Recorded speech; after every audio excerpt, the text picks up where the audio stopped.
London. The poet's journey through the street of London. The speaker walks through London street which are chartered eating at the city's control and regulate nature. He noticed the people's face show signs of weakness.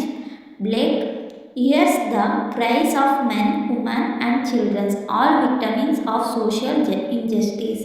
ಅಂದರೆ London ಬೀದಿಗಳ ಮೂಲಕ ಕವಿಯ ಪ್ರಯಾಣ. ಭಾಷಣಗಾರನು ನಡೆದುಕೊಂಡು ಹೋಗುತ್ತಾನೆ. ಆ ಲಂಡನ್ನ ಬೀದಿಯು ನಗರದ ನಿಯಂತ್ರಿತ ಸ್ವಭಾವ, ಜನರ ಮುಖವು ದೌರ್ಜನ್ಯದ ಲಕ್ಷಣಗಳು ತೋರುವುದನ್ನು ಅವನು ಗಮನಿಸಿದನು.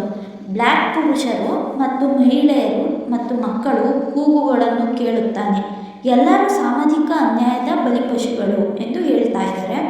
The people are trapped by their own fear, social rules and loss of freedom, showing how misery affects all from children to adult. He also citizen the monarchy and institution of power which he sees as responsible for people's pain.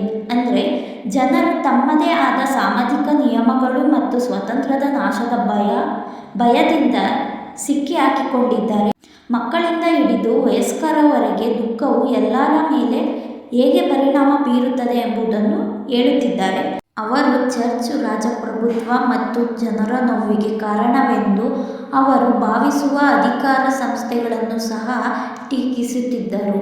Highlights the corruption of love and innocence, the cry of young prostitute, infants, newborns, babies and blights with showing moral decay.